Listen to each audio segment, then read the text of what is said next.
सबसे पहले विक्रम ने सेठ जी की पत्नी श्रीमती विमला देवी से पूछताछ की।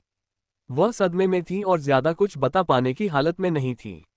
उन्होंने बस इतना कहा कि रात को जब वह सोई थी तब सब ठीक था और सुबह उठने पर उन्होंने अपने पति को मृत पाया।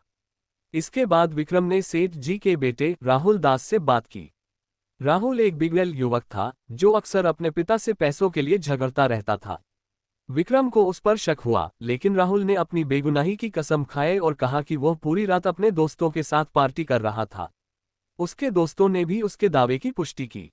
अब विक्रम का ध्यान नौकर रामू पर गया। रामू सालों से सेठ जी की सेवा कर रहा था और घर के हर कोने से वाकिफ था। वह शांत स्वभाव का व्यक्ति था और सभी उसे वफादार मानते थे। लेकिन विक्रम को रामू की आंखों में एक अजीब सी उदासी दिखाई दी।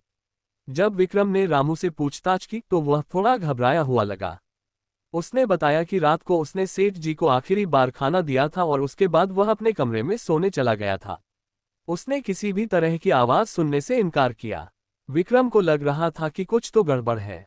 कमरे के अंदर से बंद होने और बाहर कोई जबरदस्ती के निशान न होने से यह साफ था कि हत्यारा सेठ जी का परिचित था।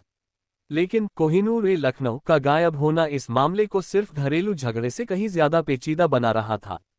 तभी विक्रम की नजर कमरे के एक कोने पर पड़ी। वहां एक पुरानी पेंटिंग दीवार से थोड़ी टेढ़ी लटकी हुई थी। विक्रम को कुछ शक हुआ और उसने अपने एक सिपाही को पेंटिंग उतारने के लिए कहा। पेंटिंग के पीछे एक छोटा सा तिजोरी का दरवाजा छिपा हुआ था। विक्रम ने तुरंत उसे खोलने का आदेश दिया। तिजोरी खाली थी, लेकिन उसके अंदर एक छोटा सा कागज का टुकड़ा मिला। कागज पर एक अधूरा शेर लिखा हुआ था जो मशहूर शायर मिर्जा गालिब का था। रग रग में दौड़ता फिरने से विक्रम इस शेर का मतलब समझने की कोशिश करने लगे। ये शेर किसी छिपी हुई बात या रहस्य की ओर इशारा कर रहा था।